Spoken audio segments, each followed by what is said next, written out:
So now I'm accepted to Notre Dame on a full scholarship. The full scholarship I got was ROTC Navy. And the reason for that was in 1974, that was the last year of the draft. I was shaking in my boots that I was going to be an 18-year-old man crawling around in the jungles of Vietnam. I had no problem with the notion of being in military service.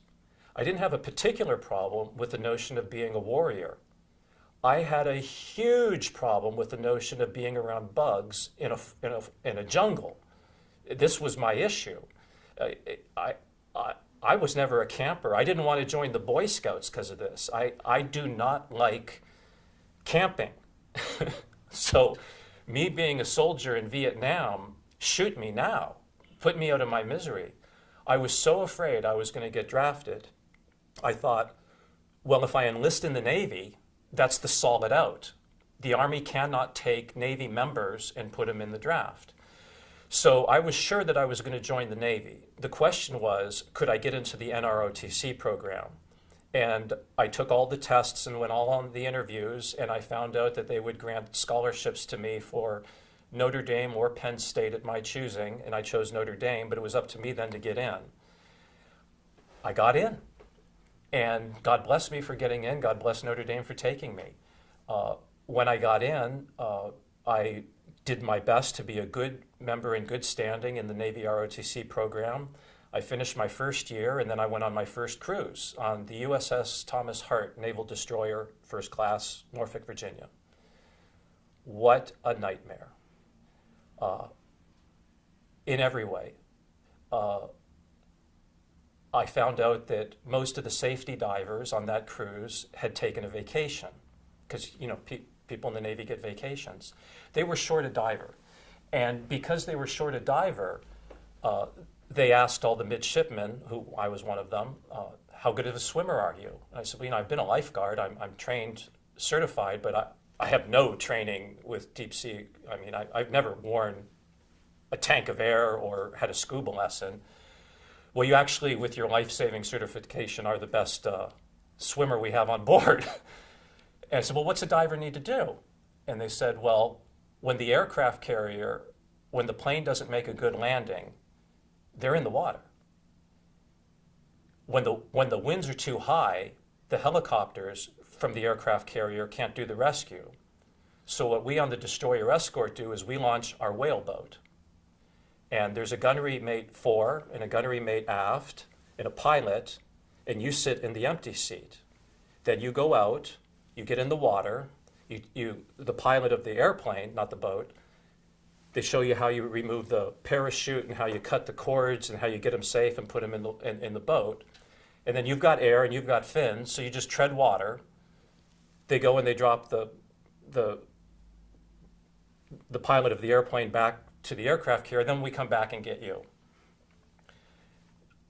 I said, now, what are those gunnery mates fore and aft on the boat for, on this whaleboat for? Oh, well, for the sharks. And where are those gunners when I'm treading the water and waiting? They said, well, we'll come back and get you. I was shaking in my boots, but it was easy duty. I figured they're not so stupid as to let me really do this. I mean, they couldn't possibly be that stupid as to really let me do this. So it gets me out of swabbing the deck. And I had already been run around by the chief petty officer, so I know that there are a bunch of practical jokers in the Navy. The very first day I reported on board, the chief petty officer says to me, go get a pipe stretcher.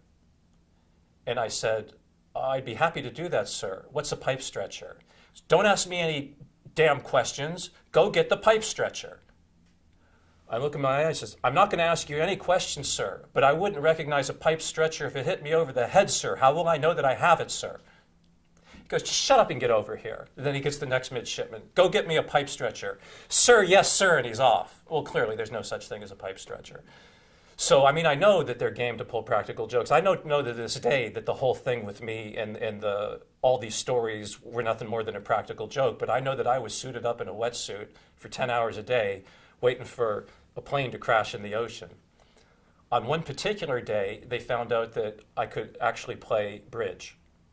So I was invited up to the officers' mess because they wanted to have a bridge game and they needed a fourth.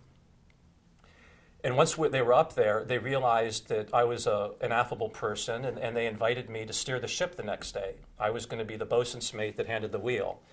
And that's a great job. You stand there and they say 5 degrees left, and then you look at the wheel and you point and the needle goes to 5, and then you say, 5 degrees left, aye, sir.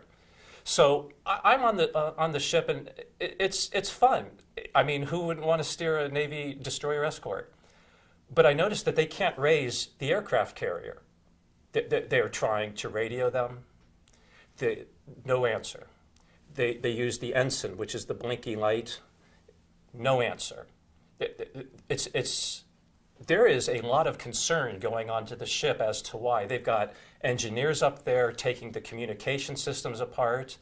They've got flagsmen on the deck trying to figure out why nobody's answering the ensign.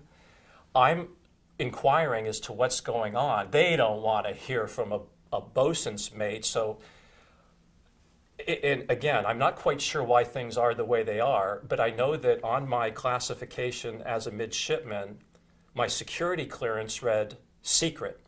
Not top secret, but secret. So they hand me the NATO code book that I had a proper security clearance to read. It's a NATO code book. They hand it to me in a very diminutive way to shut me up. Read this. Okay, that's my order. I'm now not steering the ship. I'm now reading a NATO code book. Well, this is interesting. There's a section that talks about how the password of the day changes every day. And there's this board behind me called a skunk board where they write the password of the day, which is what you need to use to talk to the aircraft carrier. And I see that that's yesterday's password. Now it occurs to me, they might not be messing with me as a safety diver. They might be that stupid. As soon as I got off the ship, I reported back to my CO at the University of Notre Dame campus, and I asked for a discharge. And they said, well, you know, you owe us another 4 years of service.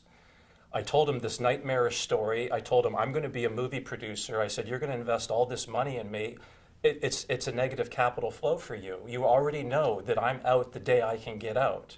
Why are you going to continue to invest in education? Why are you going to continue? And he says, you make a very good argument. He says, let me write this up and send it to the Pentagon and see what they say.